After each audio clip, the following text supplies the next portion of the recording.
এখন কি চলছে তোমরা দেখতেই পাচ্ছ। তোমরা অনেক তথ্য অলরেডি পেয়ে গেছো। বিদেশের ছোট্ট ভাই ছোট্ট করে কিছু বলছে, বলিব না মানে বলি অথচ ফিরে আসছে বলিব না করে, যেটা আরেকজনের সঙ্গে তোমরা মিল পাচ্ছ, পাতানো দিদির সঙ্গে। তো ব্যাপারটা হচ্ছে তোমাদের এখন মনে হচ্ছে কি সেই ঘ্যানোর একই কথা আবার কি শুনবো না, একই তথ্যের পয়েন্ট অফ ভিউ ডিফারেন্স থাকে, তো পয়েন্ট অফ ভিউ ডিফারেন্ট হয়। তো সুতরাং এখানে আমি আমার পার্সপেক্টিভটা, আমার পয়েন্ট অফ ভিউটা তোমাদের কাছে জানাতে এলাম। তার আগে একটা কথা বলি ডিয়ার ফ্রেন্ডস, একটা নয় দুটো কথা বলবো এখানে। ডিয়ার ফ্রেন্ডস, এটা তো হবারই ছিল, পাপের ঘরা পূর্ণ হলে তার ফলটা লোকে পায়। দ্বিতীয় কথা, এই ধরনের স্বার্থান্বেষী মানুষদের যখন গ্রুপ হয় না, তখন সেটা মুঠি হয় না। 5 জন মিলে যে মুঠি হয়, যেটা তাকত হয়, সেই জিনিস হয় না। এই 5টা মানুষই এসছে নিজের স্বার্থের জন্য। যেই দেখবে নিজের স্বার্থে ঘা পড়ছে মুখ খুলবে, ও দেখবে নিজের স্বার্থে ঘা পড়ছে মুখ খুলবে। তখন এদের শুধু একজনকে দাবিয়ে রাখা, কাউকে দলে টেনে চুপ করিয়ে রাখা, এই ধরনের একটা গেম শুরু হয়ে যাবে। এই গেমটা চলছে, তার মাঝখানে যতটুকু বলা সম্ভব একজন বলে দিচ্ছে। তার দুটো পারপাস, এক হচ্ছে ভিউ কামানো, দর্শকদের মনে একটা আইডিয়া ঢুকে যাচ্ছে, আরে যাও ওই চ্যানেলটা দেখো, আরে যাও এই চ্যানেলটা দেখো। মেন তো ওয়াইটিতে ভিউ কামানো। এখন যা দেখছি 1.5 বছর পরে এখানে থাকার পর এখন দেখছি শুধু পয়সা কামানো, কারণ এখানে ভালো কাজ কিছু হয় না। তো এই যে পয়সা কামানোর খেলা, এরা কিন্তু বিরাটভাবে জিতে যাচ্ছে। এরা কন্টেন্ট দিয়ে যতটা ভিউ অ্যাট্রাক্ট করতে পারতো, তার চেয়ে মানে এইভাবে জলঘোলা করে একজনের পেছনে লেগে একজনকে কন্টেন্ট করে অনেক বেশি ভিউ পাচ্ছে, বুঝতে পারছো? সুতরাং এই খেলায় এরা জিতে যাচ্ছে। নাম্বার টু হচ্ছে, টিনাকে ঠিক এইভাবে বদনাম করেছিল ওই লোকটা, ঠিক এইভাবে একটা চক্রব্যূহের মতো। 1000টা যখন কন্টেন্ট ক্রিয়েটার আসছিল, বেশিরভাগই ওই টিনার দিকেই, মানে টিনার অপোজিট দিকেই যাচ্ছিল। প্রথম থেকে 2 জন ছিল, তোমরা সবাই জানো। আমি ছিলাম অতি ছোট্ট আনুবীক্ষণিক পার্সন একটা, শু ছিল। আচ্ছা, এখানে আর একটা কথা আমার বলার আছে। মাত্র 3 কত হয়, 24 হয় না, রাউন্ড ফিগার করে নি 300, মাত্র 300 টাকার জন্য বেচে দিল টিনার ক্যারেক্টার। আবার মাত্র 300 টাকায় বিক্রি হয়ে গেল টিনার নারীত্ব, টিনার সতীত্ব। ভাই রে, মানে ওয়াইটি। ওই যে কালকে একটা ভিডিও নামিয়েছে আবার সেই তোমার রিকভারির ব্যাপার নিয়ে, যে রিকভারিতে কি হয়েছিল, সেখানে বলছে কিভাবে চরিত্র বিক্রি করেছে, সেটা একটুখানি বলে আসল টপিকে ঢুকবো। তো সেখানে বলছে যে কোটিপতি কিছুই জানতো না। কোটিপতি কোথায় একটা কোঞ্চলে একটা ছিল, হঠাৎ করে দুম করে ওর কাছে খবর আসে। আগে না, রিকভারির যে প্রসিডিওরটা, ওটা ডিভোর্সের প্রসিডিওর, কোনো গভর্নমেন্টের প্রসিডিওর উইদাউট নোটিস হয় না। কমসে কম 10 দিন তো মহলত দেবেই। তারপর সেটা পোস্টপন্ড হয়েছিল কোনো কারণে, মানে কি বলে ওটা, পুলিশের নানা রকম প্রয়োজনে, তাদের অন্য টপিক এসে গেছিল, অন্য ইম্পর্টেন্ট কাজ এসে গেছিল বলে রিকভারিটা পোস্টপন্ড হয়েছিল। অফিসিয়াল কোনো কাজ দুম করে হয় না। দ্বিতীয় কথা, কোটিপতি ছাতে দাঁড়িয়ে তাদের জিনিস এসে নিয়ে যাবে, দিয়ে দেবো, রাখবো না, কি দেবো কিনা ভাববো, উজিয়ে দেবো না, এরম ঝোলেমালে অনেক কথা বলেছিল। মনে করে দেখো, তার মানে নোটিশ তার কাছে ছিল।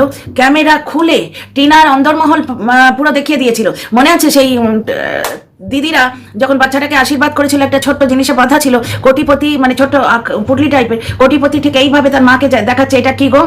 ওই যে কাবার্ড সাফ করা, কেন সাফ করা? কারণ কাবারটা নিয়ে যাবে এটা ওরা জানতো, এবং বাকি জিনিসগুলো লুকিয়ে ফেলেছিল, যার জন্যই টিনাকে ওইভাবে খুঁজতে হয়েছে।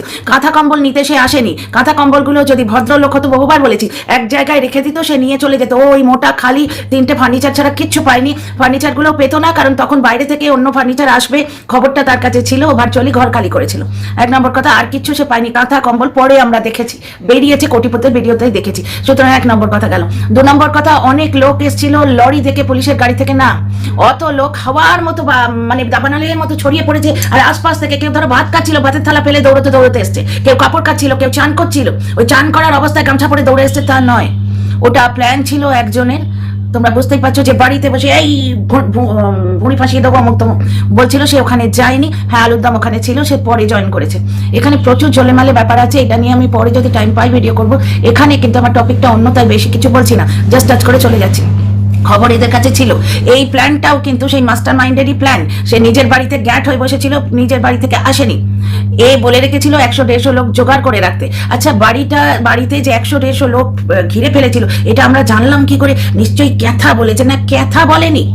ক্যাথা তো কাঁথা পায়নি, কাঁথা তো অন্য জায়গায় সুন্দর করে সাজানো ছিল, পরে ভিডিও কন্টেন্ট করা হয়েছে সেটা নিয়ে। কাঁথা পায়নি। অ্যাকচুয়ালি লাথি খাবার পর প্রাণপণে চেষ্টা হচ্ছে যে ভাইয়ের পাটা ধরে আবার যদি ঝুলতে পারি, কারণ নতুন কন্টেন্টে যাবার এদের ধক নেই, ভিউ হয় না, বুঝতে পারছো? এটা ঘটনা। নতুন কন্টেন্ট দর্শকরা না নিলে কি করে হবে? তো ব্যাপারটা হচ্ছে, দর্শকরা যে জিনিসটা ইমোশনালি ইনভলভ এবং যেটায় মানুষের এক্সপার্টাইজ আছে, বলে জেনে জিনিসটা সত্যি এখানে পিএইচডি করার মতো হয়ে গেছে, তো সেই টপিক মানুষ সহজে ছাড়তে চায় না। এখানে একটা জিনিস দেখো, বাড়িটা লোকে ঘিরেছে, এটা আমরা ক্যামেরায় দেখেছি। ক্যামেরায় দেখেছি, বুঝতে পারছো? আর লোকজন ডেকে, গ্রামের লোকের এইটা ভীষণ বড় একটা যে করতে দেব না, এত মাস এনে দেবে, ভিড় এনে দেবে, ভয়ে লোকে ঘাবড়ে যাবে। 3 মিনিটের ভিডিও গায়েব করে দিচ্ছে আও ভক্তি। আও ভক্তি না রে, আও ভক্তি। কই ওই বুড়োটাকে তো আও অমুক বলে তো কেউ ডাকে না। বুঝতে পারছিস কিভাবে তোরা মেলাইন করেছিস ওই মেয়েটাকে? তা যাই হোক, 3 মিনিটের ভিডিওটা চলে যেতে বাধ্য হয়েছিল, যেটার জন্য ওই কন্টেন্ট ক্রিয়েটার 16 মিনিটের ভিডিও ডিলিট করতে বাধ্য হয়েছিল। পুরোটাই প্রশাসনের একজনকে ওখানে দেখা গেছে সেই জন্য। এইবার ওই ভিডিওটার ওই পোর্শনটুকু নাকি টিনার বাবা ইনফ্লুয়েন্স করে করিয়েছে। হ্যাঁ, এই কমেন্ট, এই ইনফরমেশনটা তোর কাছে আছে তো? যদি ডিফরমেশন কেস করা হয় জবাব দিবি তো? একজন পুলিশের কর্মী পুরো পুলিশ ডিপার্টমেন্টকে ইনফ্লুয়েন্স করিয়ে দিয়েছিল না? আচ্ছা, এরকম অনেক তথ্য আছে। ব্যাপারটা হচ্ছে লোকটা ওই 3টে ফার্নিচারও ওর বাড়ি থেকে নিয়ে যাবে সেটা সহ্য করতে পারছিল না। ও ভেঙে ভেঙে জ্বালানি করবে, তবু ভালো কাউকে কিচ্ছু দেবে না।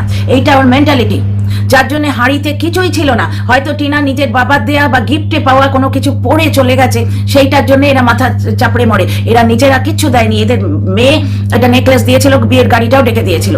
বিয়েতে যে বিদায়ী যে গাড়িটা করে ওই লোকটা আজকে দিদিকে বেইমান বলে, তো ওই লোকটা বউ এনেছিল, সেই গাড়িটাও নাকি দিদি বুক করে দিয়েছিল। আর একটা কথা এখানে আমার বলার আছে, 300 টাকায় বেচে দিল টিনার ক্যারেক্টার আবার। আচ্ছা, ওই লোকটার সামনে নাকি মেয়েদের লাইন পড়ে গেছিল, অত মেয়ে দেখে রিজেক্ট করার পর ও টিনাকে চয়েস করেছিল। এই খবরগুলো তোকে কে দিয়েছে রে? ভিডিও টু ভিডিও করিস না রে? তাহলে অত মেয়ে ও দেখেছে, অথচ গিয়ে ধান চালের বাড়ির মানে কাজ করার লোক গিয়ে নিয়ে এসছে হাসনাবাদ থেকে মেয়ে, যে জীবনে মাঠে ঘাটের কাজ করেনি। মানে ফালতু বলার জায়গা পাস না। না, ওই লোকটা নিজে বলেছে যে সোমা বলে কেউ একজন ছিল, সে দেখতে শুনতে টিনার থেকে কিছু কমা নয়, কিন্তু সে নিশ্চয়ই একে বিয়ে করেনি, না হলে ও কেন অত দূরে থেকে মেয়ে নিয়ে আসবে? অত দূর থেকে মেয়ে এনেছে কারণ এদের বাড়ির কিপটেমো, এদের বাড়ির আরো কাণ্ড কারখানাগুলো যাতে টিনার বাবা জানতে না পারে, সেই জন্যে।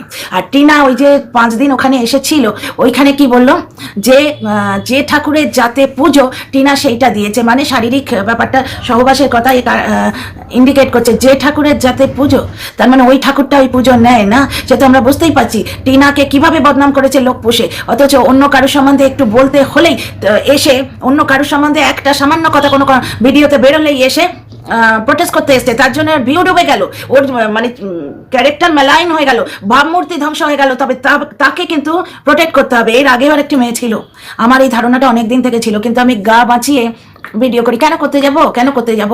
ও তো বোকামি, নিজেকে মানে ঝামেলায় ঢুকিয়ে দেয়া, সেটা তো বোকামি। ব্যাপারটা হচ্ছে, আমার মনে হয় হয়তো ওই যে মেয়েটিকে বোন বলে পরিচিতি দিয়েছিল এবং বর্তমানে যে চর্চায় আছে, সে হয়তো এক ব্যক্তি নাও হতে পারে, কারণ তার মধ্যে একটা ঘরোয়া মাতৃত্ব ভাব আমি দেখেছি। বাচ্চাটাকে খাইয়ে দিয়েছিল এবং সেখানে ট্যাগ দিয়েছিল, মানে ভিডিও থাম্বনেল ছিল, কত ভালোবাসে দেখে নাও। তারপরে এসেও বলেছিল মেয়েটি যদি কিছু করে নেয়, আমার বোন অমুক তমুক, মানে সব জায়গায় এসে প্রোটেস্ট করতে এসছে। আর টিনাকে বদনাম করিয়েছে, উলঙ্গ করিয়েছে, বলছে আমার স্ত্রী উলঙ্গ হয়ে দাঁড়িয়ে থাকবে। কোনো পুরুষ এরকম ভাবে বলতে পারে? তখনই বোঝা যায় যে টিনার প্রতি ওর কোনোদিন ভালোবাসা ছিল না। তাহলে এত দূরে সে বিয়ে করতে এসেছিল কেন? টিনার চরিত্রে দোষ নেই, দোষ ওই লোকটার আশপাশের মেয়ের সঙ্গে বিয়ে হচ্ছিল না। আচ্ছা, টিনারা ওখানে যে 5 দিন গিয়ে পাল্টি পিসোর বাড়িতে ছিল, সেটা কি টিনা নিজে থেকে করেছিল? ওরা যদি না চেয়ে থাকে, 5 দিন পাল্টি পিসোর বাড়িতে ছিল, পাল্টি পিসি থ্রু দিয়ে বিয়ে হয়েছে, সুতরাং ওরা পুরোপুরি ইনভলভ ছিল। এবং এটাও তো আমি শুনেছি টিনার বাবা বিয়ে দিতে চায়নি, বললো আমার মেয়ে গ্রাজুয়েশন করুক তারপর বিয়ে দেবো। তখন নাকি ওদের বাড়ি থেকেই চাপ দেওয়া হয়েছিল। লোকটা নাকি রাগারাগি করেছিল যে দেখালো কেন তাহলে বিয়ে যদি না দেবে। এবং একজন দর্শক বলে গেছেন, হয়তো একজন দর্শক বলে গেছেন যে টিনার শ্বশুর নাকি বলেছিল এই মেয়েকেই ঘরের বউ করে তুলবো, মানে বুলি করাটা সুবিধে হবে না, ছোট্ট মতো মিষ্টি মতো মেয়ে। বুঝতে পারছো টিনার চরিত্র এখানে বিকিয়ে দিল কিভাবে, যে টিনার বাবা নাকি সাতঘাটে জল খাওয়া মেয়েকে তাড়াতাড়ি বিদায় করতে চাইছিল। মেয়েটার তখন 18 বছর বয়স, তার আগেই সে সাতঘাটের জলটা খেয়ে ফেলেছে। হ্যাঁ রে বুড়ি, তুই জানলি কি করে তোর ওই নাতনির বয়সী মেয়েটা সাতঘাটের জল খেয়েছে?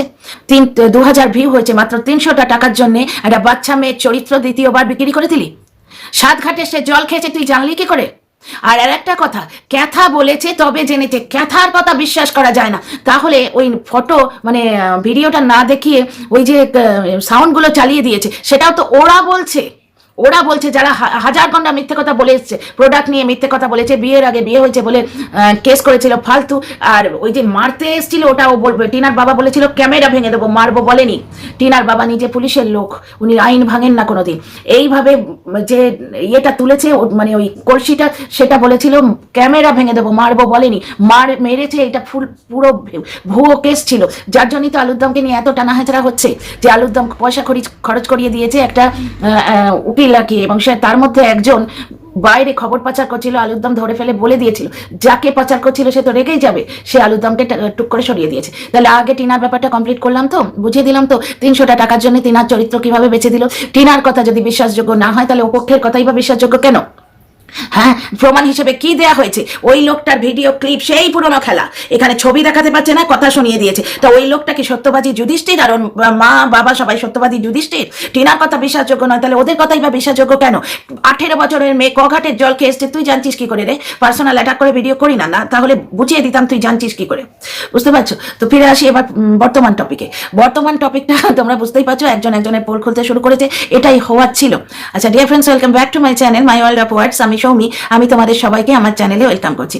এক জায়গায় পাতানো দিদি বলছে যে আমি মাম্মামকে চিনি না, আর ওকেও চেনে না, তার মানে এখান থেকে বোঝা যাচ্ছে যে দুজনে আলাদা। আর এক জায়গায় বলছে যে আমি যার সঙ্গে কথা বলেছি শুধু সে আর আমি জানি, তার মানে কি তোমরা কেউই কিছু জানো না, কারোর ধমকি দিয়ে কোনো লাভ নেই। পুরোটা দর্শক মোল্ড করার খেলা। দর্শকরা কিন্তু কোথাও না কোথাও বিরক্ত হয়ে যাচ্ছে, এত ইনফরমেশন দর্শকদের ভালো লাগছে না। তো এন্টারটেনিং ব্যাপার স্যাপার এই যে ভিডিওগুলো, এখানে তো পরীক্ষার পড়া নয় যে এই মনে রাখতে হবে অমুক সূত্রটা, এই মনে রাখতে হবে অমুক সূত্রটা। কিন্তু পাতানো দিদি খুব ভালোভাবে বুঝিয়ে দিচ্ছে যে তোমরা কিছুই জানো না, যা জানি আমি জানি। মানে অন্য লোকেরা যে ধমকি দিচ্ছে যে ফাঁস করে দেবো সেরকম কিছু তাদের কাছে নেই। বলছে তোমার সঙ্গে কি আমি মন খুলে কোনোদিন কথা বলেছি যে তুমি আমার ভেতরের কথা জানবে? পাতানো দিদির মেন খেলাটা হচ্ছে আমি ওদের প্রচন্ড ভালোবাসি, অথচ ওদের সব কথা ফাঁস করে দিচ্ছে। কিভাবে শোনো, আমি তোমাদের বলি। আর ওদিকে তোমরা আন্দাজের ব্যাপারটাও দেখেছো, বিদেশ থেকে ছোট্ট ভাই অনেক ইনফরমেশন দিচ্ছে, সব কিছুতে প্রমাণিত হয়ে যাচ্ছে যে তারাপীঠে কিছু একটা কেলেঙ্কারি হয়েছিল। এইটাই তো হবার ছিল। ফোকলার সঙ্গে আই কন্ট্যাক্ট, আর একটা পয়দা করে নে না। হ্যাঁ, প্রত্যেক দিন মেয়েটাকে মেলাইন করেছো, সেই গোবরগুলো, সেই নোংরাগুলো তোমার গায়ে এসে লাগছে। নিজে নোংরা বাচ্চা ফর্সা মেয়েটাকে নোংরা করতে চেয়েছো। এত হিংসে, তোমার কাছে সব আছে, সে সব ছেড়ে দিয়ে চলে গেছিল, সে চ্যানেল ছেড়ে দিয়েছে, সন্তানের জন্য সারা রাত থানায় হাত জোড়ো করে বসেছিল, নিজে ভিডিও করে প্রমাণ দিয়েছে যে টিনা বাচ্চা চায়, রটিয়ে দিয়েছে যে টিনা বাচ্চা চায় না। এইভাবে মেয়েটাকে কেমন মা, কেমন স্ত্রী, কেমন ঘরণী করে চুষে খাচ্ছে। কালকে একজন কন্ট্রোভার্সি ক্রিয়েটারের হাজবেন্ড এসছে, কন্টিনিউ ঠাকুমাকে বাচ্চার মা বলে গেল। কেন? জলজান্ত মা যখন বেঁচে আছে। আচ্ছা, কন্ট্রোভার্সি ক্রিয়েটার বলছে আমার হাজবেন্ড সব কাজ ছাড়িয়ে, সব কাজ সেরে আমায় হেল্প করে। ব্যাপারটা তা সম্ভব নয় যে সখী, সম্ভব নয়। অফিস টাইম বা কাজের একটা সময় থাকে, দুপুর 10টার সময়, বেলা 10টার সময় বা দুপুর 2টোর সময় কেউ যদি স্ত্রীকে খুন্তি নেড়ে হেল্প করে, ওর ভিডিও থেকেই পাওয়া, তাহলে তাকে দর্শকরা তো বলবেই যে তুমি কোনো কাজ করো না। বুঝতে পারছো? কোন রোজগারে মানুষ, কোন রোজগারে মানুষ যারা স্কুলে কাজ করে, যেসব মেয়েরা অফিসে কাজ করে, তারাই বা কে বেলা 10টার সময় বাড়িতে অ্যাভেলেবেল হয়, সে যদি চাকরিরত বা রতা হয়। সুতরাং দর্শকরা ব্লগ থেকে থেকে ফাঁকগুলো ঠিক বুঝতে পারে। এবং কোন ভদ্রলোক কন্ট্রোভার্সি গুলে খেয়ে মানে স্ত্রীর জন্য কন্ট্রোভার্সি করতে আসে, মানে এইভাবে। যাই হোক, ভদ্রলোক এসছেন, খুবই ভালো কথা। নতুন কন্ট্রোভার্সি ক্রিয়েটার পেয়েছি আমরা, 8000 ভিউ হয়েছে, এটাই ঘটনা। খুবই ভালো কথা। আমি কারোর বাড়ির লোককে ছোট করছি না, কিন্তু এই কথাগুলো শুনলাম ভিডিওতে, তাই বললাম। ঠিক আছে। আচ্ছা, আবার ফিরে আসি টপিকে। ব্যাপারটা হচ্ছে যে এখানে কি কেসটা হচ্ছে, আমি ওই পরিবারকে নিজের পরিবার মনে করি, পাতানো দিদি বলছে। অথচ বলছে কাকু কাকিমা আমার কাছে কান্নাকাটি করে অনেক কথা বলেছে, সেগুলো কি আমি বলেছি? তার মানে এখান থেকে কি প্রমাণ করে দেওয়া হচ্ছে? পাতানো ভাই তার বাবা মার টেক কেয়ার করে না, পাতানো ভাই তার বাবা মাকে পোছে না, যেটুকু দেখায় সব ক্যামেরার জন্য। কারণ এই জিনিসটা বর্তমানে প্রমাণিত হচ্ছে তোর ব্লগ থেকে। ব্লগিং এর নামে মাকে কি পরিমাণ খাটাচ্ছে, ওপরে গিয়ে রান্না করা, রাতভর পিকনিক করা। প্রত্যেকটা টিনার বিয়ের আগে চ্যানেলে প্রত্যেকটা ভিডিওর মেন কন্টেন্ট হচ্ছে রেসিপি। মানুষ দুটো ডাল ভাত রেঁধে খেয়ে নিল, তুই ভাই তোর মতো ব্লগিং করে রোজগার কর, রোজগারের ছেলে। এই তো ব্যাপার, যে মার শরীরটা খারাপ, কোনো রকমে দুটো ডাল ভাত রেঁধে দিল, খেয়ে নিল। কিন্তু সেই ওইটাই যদি মেন চ্যানেল, টিনার বিয়ের আগের হাতিয়ে রাখা চ্যানেল, তার মেন কন্টেন্ট হয়, তাহলে তাকে স্পেশাল রান্না করতে হচ্ছে না। বুঝতে পারছো? আরো অনেক ব্যাপার স্যাপার আছে। এদিকে উঠোন ঝাড় দেয়া, বাইরে থেকে গেস্ট আসবে বলে ছাদ ঝাড় দেয়া, তারপরে যেগুলো বাসি কাজ সেগুলো পুরো করে দিতে হচ্ছে। তার জন্য ওই নিজেও হেল্প করে না, বাইরে থেকে কাজের লোক রাখে না। এমতাবস্থায় যদি বলে পাতানো দিদি যে ফোন করে করে আমার থেকে খবর নিত, সেটা তো বলেই দিয়েছে যে বাড়ি না যায় তো কি হয়েছে, আন্দাজি ফোন করে আমার থেকে ভেতরের খবর, কন্টেন্ট পুরো নিত। যাই হোক, বাদ দাও, যে কথাটা বলছি সেটা শোনো। পাতানো দিদি বারবার বলছে, একবার নয়, কাকু কাকিমা আমার সঙ্গে মন খুলে প্রচুর কথা বলেছে। তার মানে কি? আর এক জায়গায় শুনলাম কাকিমা আমার কাছে কেঁদেছে, সেটাকে আমি কন্টেন্ট করি। মানে বারবার বলে দিচ্ছে যে জায়গায় দর্শকদের মেন পিনটা, মানে ইমোশনাল পিনটা যেখানে আছে, ওই ছোট বাচ্চা দুটো বড় বড়ি, ঠিক সেই জায়গায় লোকটার দরদ নেই। এইটা বলছে, মানে ভিউটা কেন ডাউন হচ্ছে এবার বুঝতে পারছো? দর্শকদের পুরো ব্যাপারটা সরে যাচ্ছে। এদিকে মানে দর্শকদের মাথায় এটাই ঢুকছে সে ভালো ছেলে মোটেই নয়। যে জিনিসটা মানে ঝান্ডা, যে জিনিসটার পতাকায় এতদিন ধরে ধরেছিল, যে বারবার এই কথা বলে, পরিবার দেখছি, বাবা মা দেখছি, সন্তান দেখছি, সন্তানকে আমার মা আর পালতে পারছে না, কেন পালতে হচ্ছে? মাকে দিয়ে দে না। সন্তান কেড়ে রেখেছিস, মনে হয়নি যে আমার মাকে আমি ব্লগিং এর জন্য খাটাবো, তাহলে আমার মার বয়সও হবে, শরীরও খারাপ হবে, সে কি করে বাচ্চা পালবে? বাচ্চার মা জলজান্ত রয়েছে, তাকে দিয়ে দে। এক নম্বর কথা হলো। আচ্ছা, এবার কমেন্টে আসি যে তারাপীঠের রহস্য, সবাই রহস্য ফাঁস করতে গিয়ে ভাইকে নাঙ্গা করে দিচ্ছে, অথচ ভাইকে সবাই ভালোবাসে, প্রত্যেকে ভালোবাসে। ওই পরিবারটাকে পাতানো দিদি নিজের পরিবার মনে করে, অথচ বলে দিচ্ছে টিউ নোংরা নোংরা নোংরা, 1000 বার বলবো। পাতানো দিদির ব্যাপারটা ছিল যে ভেতরের খবর আমি ফাঁস করে দেবো, এই ভয় আমার ভাই হাতের মুঠোয় থাকবে। কিন্তু এখন পাতানো দিদি কেসের ভয় পাচ্ছে, বুঝতে পারছো? এইখানেই আসছে সুতো আর চঞ্জয়। সুতো আর চঞ্জয় কেন আসছে? ব্যাপারটা হচ্ছে যে কোর্টে কেউ জিজ্ঞেস করবে না যে তুমি কাকে চুতো বলেছো আর কাকে চঞ্জয় বলেছো, কোর্টে ওয়াইটির কথা চলে না। কিন্তু এই চুতো আর চঞ্জয়কে ভেতর থেকে চাপি মেরে যদি ডিফেমেশন কেস করিয়ে দেওয়া যায়, তারা একদম গলা অব্দি কেসে ডুবে আছে, এরা নিজেরাই চিৎকার করে করে বলেছে। এইবার তারা পালাট বাড়ির একটা চান্স পেলে, যদি বাই চান্স বলে যে গেছে, মানে আমাদের 50,000 খরচা হয়ে গেছে, 51,000 খরচার হতে কি আছে, দে ডিফেমেশন কেস করে, বুঝতে পারছো? এবার এখন একে বাঁচাবার মানুষটা নেই এর কাছে। আগে যাই হতো গোলে মালে ঝোলে মালে, ওই তো নন ওয়ারেন্ট কেস দেওয়া হয়েছিল টিনার আগের পক্ষের উকিলেরা কাজ করেছিল। তো যাই হোক, কাজ করলে তার এফেক্ট পাওয়াই যায়। মানে আমার বারবার মনে হচ্ছে এই দুজন ব্লগারের ভালো কিন্তু কেউই চায় না, স্বার্থান্বেষী মানুষেরা জাস্ট এদের চুষে নিজেদের পেটটা ভরাতে চায়, বুঝতে পারছো? আর ওই যে বুড়িটার কথা বললাম টিনাকে নিয়ে, যে বলছে সে ভার্চুয়ালি বাপের গুডবুকে চলে গেছে বা কোনোভাবে হাতরে ভাইয়ের পাটাও ধরতে চাইছে, যে পা থেকে ওলাতি খেয়েছে। যাকে ফিরে আসি, ব্যাপারটা হচ্ছে এখানে এতদিন এর পাতানো দিদির মেন ব্যাপারটা ছিল যে ভেতরের খবর বলে দেবো, এই ভয়ে ভাই আমার হাতের ডগায় বুড়ো আঙুলের নিচে থাকবে। কিন্তু এখন সেই জায়গায় একে চাপে রেখে দেওয়া হয়েছে যে বললে তোমার যে ব্যাপারগুলো আমার কাছে আছে, কেস কামারি আমার কাছে আছে, বা যেভাবে তোমায় বাঁচিয়েছি ঠিক সেইভাবেই ফেঁসে যেতে পারো, হাতটা তুলে নিতে পারি, এরকম অনেক ব্যাপারে ও চুপ করে আছে। চুতো আর সঞ্জয় সেখান থেকেই এসছে, যে সুতো না বললে এতদিন যা খুশি বলবে, বয়াকার থেকে আরম্ভ করে যা খুশি বলবে, নেড়ি থেকে আরম্ভ করে যা খুশি বলবে, কারণ এতদিন বলে গেছে যে ডিফেমেশন কেস হলে বাঁচাবার লোক ছিল, এখন আর নেই। আর ওপার বাংলা থেকে তোমরা দেখছো, বিদেশ থেকে ছোট ভাই যে কন্টেন্ট করছে, সেও না বলি করে গোলেমালে অনেক কথা বলে দিচ্ছে। কারণ কি, দুজনের লাইন অফ অ্যাকশনটা দেখো, বলিব না করে অনেক কথা বলে দিচ্ছে। তারাপীঠে যে বিয়ে থা হয়েছে এরা তো বলেই দিল গো, অনেকদিন আগেও এই পাতানো দিদি বলে দিয়েছিল। মানে অনেক কথা আছে, টাইমে কুলোয় না, ভিডিও লম্বা হয়ে যায়, আর স্পিড বাড়িয়ে দিতে হয়, তাতে আমার খুব একটা স্যাটিসফ্যাকশন হয় না। তো যাই হোক, ব্যাপারটা হচ্ছে পাতানো দিদি অনেকদিন আগে খুকি খাকিকে বলেছিল, তোমাকে তো এরপর পার্টি হলে ডাকবো না, যখন আমার ভাইয়ের বিয়ে হবে, পাতানো ভাইয়ের বিয়ে হবে, তোমায় তো ভাই ডাকবো না, তুমি তো ভেতরের কথা সব বলে দিচ্ছ। ওকে অন্য কোনোভাবে থ্রেটনিং দেয়নি, তুমি তো ভেতরের কথা সব বলে দিচ্ছ। মানে ভেতরে কথা আছে, এবং এইটি ভেতরের কথা পাতানো দিদি টুক টুক টুক টুক করে সব বলে দেয় গো। ওপরে পান থাকে, ভেতরে আলু ভাতে দেয়া থাকে, তো পানটা ভেবে লোকে খেয়ে নিল, ভেতরে সে কিন্তু আলু ভাতে খেয়ে মানে হয়ে গেল। সেই রকম ব্যাপার স্যাপার। পানের মধ্যে পান মশলা থাকে না, এমন জিনিস দেয়া থাকে যেটা মানুষ পছন্দ করে না, মানে ভাইয়ের পছন্দ হবে না, কিন্তু দর্শকদের খুব পছন্দ হবে। অথচ দর্শকদের চোখে সবাই ধরে রেখেছে কি, আমরা বাচ্চাটার শুভচিন্তক, সেই জন্য আমরা দাদার শুভচিন্তক, ভাইয়ের শুভচিন্তক, ওকে ভিউ দাও, ওকে ভিউ দাও, ওকে ভিউ দাও। ওকে যদি ভিউ দাও বলে এত ভিক্ষে চাওয়া হচ্ছে, তাহলে এমন কথাই তো বলার দরকার নেই যাতে তার ভাবমূর্তিটা মেলাইন হচ্ছে। এদিকে তোমরা কায়দা করে বলে দিচ্ছ যে পাতানো দিদি জানে সবকিছু। কোথায় এটা খেতে বসেছিল, সেখানে পাতানো দিদি নাকি বলেছে যে, এটা ওই আন্দাজি বলছে, পাতানো দিদি নাকি বলেছে এই ভাইয়ের বিয়ে থা নিয়ে তোমাদের চিন্তা করতে হবে না, ও নিজেই খুঁজে নেবে। তাই সেই কথাগুলো যে ভাই কোনো একটা গলত সংসর্গে পড়তে যাচ্ছে, আলুর দাম প্রোটেস্ট করাতে তাতে চুপ করে থাকতে বলা হয়েছিল। তার মানে কি, আলুর দাম হয়তো ভালো করতে গেছিল, হয়তো। কারণ আন্দাজির কথা শুনে কিন্তু কিছু বিশ্বাস করা যাবে না। আন্দাজি উপকার পেয়েছে, বিনা পয়সায় তার কেস করে দিয়েছে, কেস লড়ে দিয়েছে। বিদেশ থেকে যে বলছে, সে পার্সোনালি না জানলেও, সব জিনিস তো পার্সোনালি জানতে হয় না, গুলি খেয়ে বুঝতে হয় যে গুলি লাগলে মানুষ মরে, সে তথ্য জোগাড় করেছে, করে দেখেছে যে আলুর দাম ভালো কাজ হয়তো করছিল। কিন্তু ওই যে ভেতরের খবর একজনকে ফিট করা ছিল, সে বলে দিচ্ছিল আলুর দাম, ওই তথ্যটা ফাঁস করে দিয়েছে, যার জন্য আলুর দামকে সরিয়ে দেওয়া হয়েছে। এরকম বহু পোল আস্তে আস্তে খুলবে, কিন্তু এর মধ্যে ভাই নাঙ্গা হয়ে দাঁড়িয়ে আছে, নিজের স্ত্রীকে উলঙ্গ করেছিল না। নারীর আঁচলে হাত পড়লে ওপরওয়ালা কখনো মেনে নেয় না। দেখো, দ্রৌপদীর আঁচল ধরে যে টেনেছিল, তাদের নির্বংশ হয়ে গেছিল তারা। কারণ ভগবান বলেছিলেন যে এটা এক্সাম্পল। যখন দ্রৌপদী মাফ করে দিয়েছিল, ভগবান করেননি। দ্রৌপদী বলেছিলেন সাম্রাজ্ঞীর সঙ্গে যদি কেউ করে এরকম, তাহলে আজকে অসহায় স্ত্রীর সঙ্গে লোকে কি করবে। দেখো, ঠিক তাই, নিজের স্ত্রীর বস্ত্র হরণ করতে গেছিল, আজকে নিজের নির্বস্ত হয়ে দাঁড়িয়ে আছে। বাপ মার টেক কেয়ার করে না, সবাই বুঝছে। বাচ্চা স্কুলে যায় না, সবাই বুঝছে। দ্বিতীয় কথা, তারাপীঠে বিয়ে হয়েছিল, সেটাও এরা প্রমাণ করে ছেড়ে দিল। অনেক মেয়ে ছিল, সেটাও দিদি এবং এই একজন খেয়ে করে প্রমাণ করে ছেড়ে দিল। ভাই রে, তোরা ভাইকে কেউ ভালোবাসিস না, ভালোবাসলে ভাইয়ের চরিত্র হনন হয়, এমন কথা কায়দা করে কি করে বলছিস? সব বলে দিয়ে আমরা ভাইকে ভালোবাসি, সব বলে দিয়ে আমরা ভাইকে ভালোবাসি। ভিডিওটা অনেক বড় হচ্ছে, এই ভিডিওতে আর নয়, আসছে আরো ভিডিও আসছে। See you in the next video. যদি ভালো লাগে সাবস্ক্রাইব